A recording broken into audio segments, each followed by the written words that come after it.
you probably wouldn't expect to hear something like this from a Specter skeleton, but it is freaking hot in here right now. My face is warping, perhaps melting. Indiana Jones Nazi style. Oh my gosh, here we go. This probably won't make anything any better, but you know, yeah, no.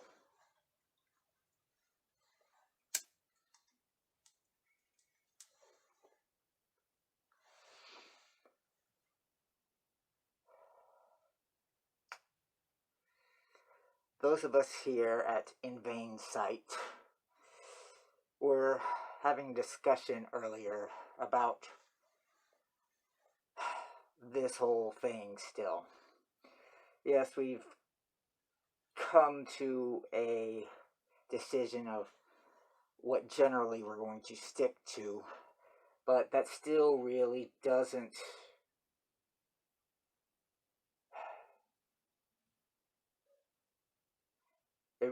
explain why we're doing this anyway, other than the fact that we just like making these electronic visual audio messages.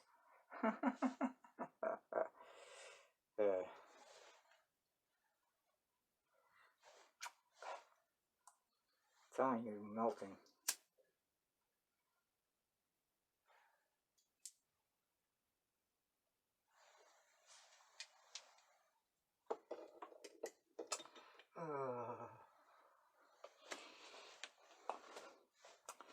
So, we decided that I am going to relay a story, share with you a story of a very bizarre incident that happened with Mr. Vane many years ago. 2004, matter of fact. And since we're going to go storytelling, guess what we're going to need? Story accenter. I know. It's just, really, this is just because we know there's a lot of pauses and stuff, so. And this maybe this will give you maybe some kind of entertainment to this video.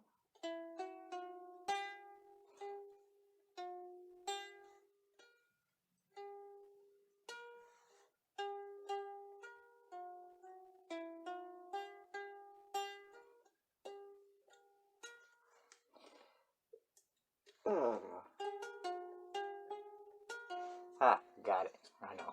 My apologies taking this long. Gonna kill all my time, huh?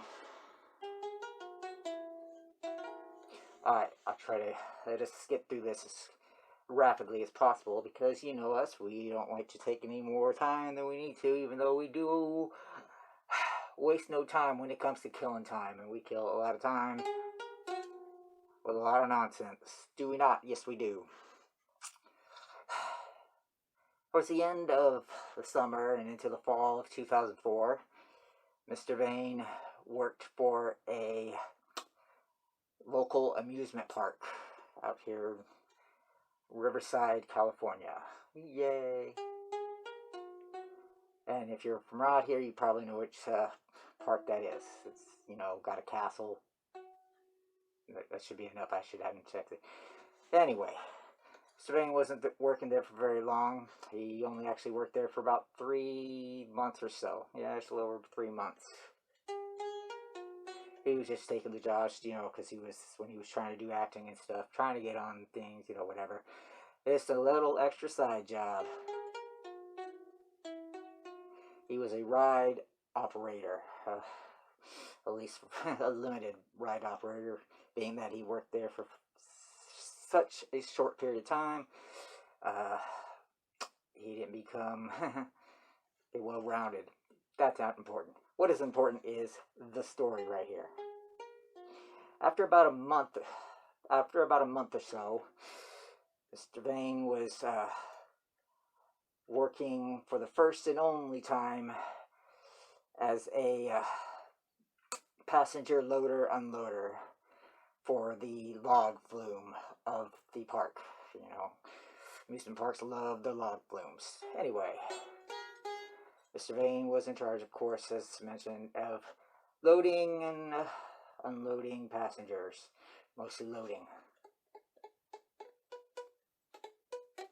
Now, this time, I'm going to let you know that, of course, just like still, Mr. Vane is not well known. I mean, he's known, but really, there's no fame, popularity, nothing like that has ever been his forte.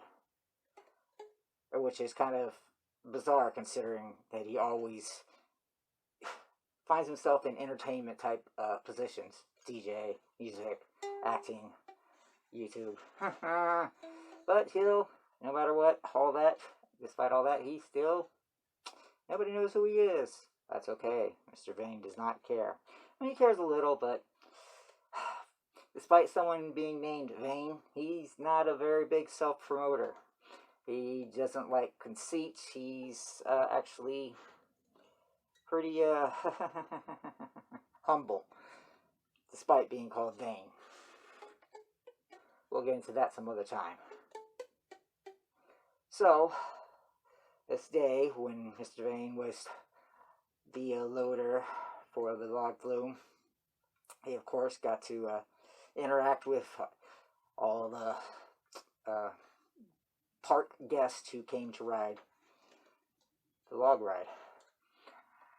And the strangest encounter he had was when this woman, who he did not know, older than Mr. Vane was, by, you know, several years, I'd say. But as soon as she saw him, her reaction was, "Oh my God, I can't believe it's you." Those were her words. "Oh my God, I can't believe it's you." Mr. Vane, not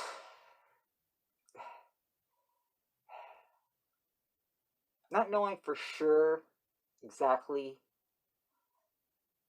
what she was indicating, but having an idea of some, I'd say, a supernatural feeling about this. Let's put it like that. Not to say she was a ghost or anything. She was a real person. But it was just kind of some kind of paranormal weird thing, okay? She knew who he was, and it wasn't because of acting or DJing or anything. It was because of something else. Something paranormal, something supernatural, just something else. It should be noted that this lady was, her attire did suggest that of a more of a free spirit type of a lady, you know,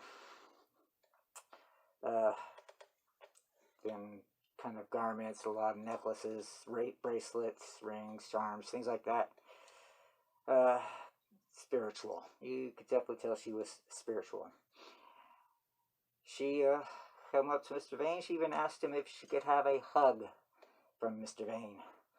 Perfect stranger. Never met him before. That was her first time.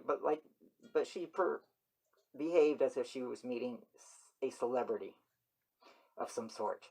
Which Mr. Vane definitely is no celebrity, as far as he's concerned, as far as he knows.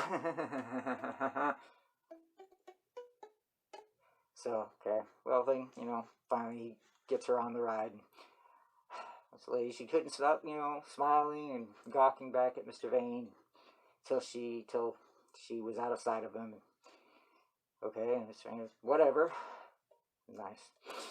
Well, a little bit later, probably about maybe no more than an hour later, the same lady comes around through the lines with a friend, a different friend that she came with, this time with a camera, and asking if she could have her picture taken with Mr. Vane.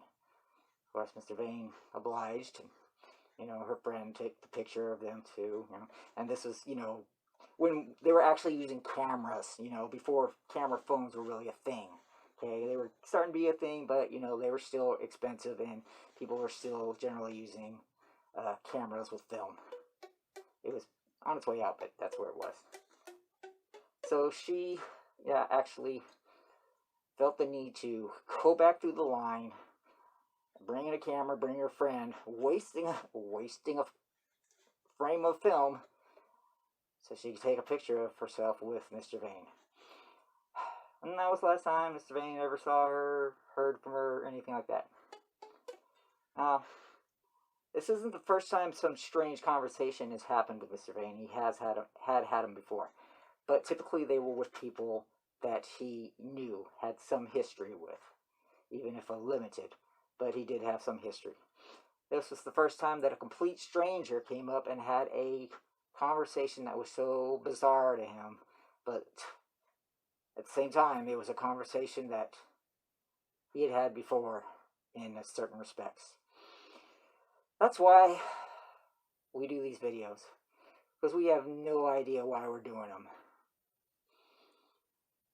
We just do them because we got nothing better to do as far as entertaining or talking to people, saying stuff, telling stories, whatever.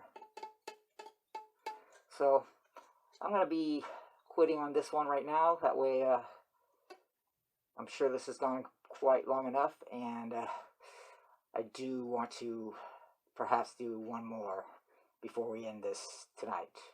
So perhaps I'll be back, and perhaps not.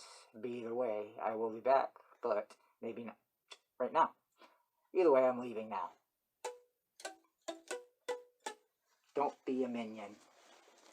Don't be a minion.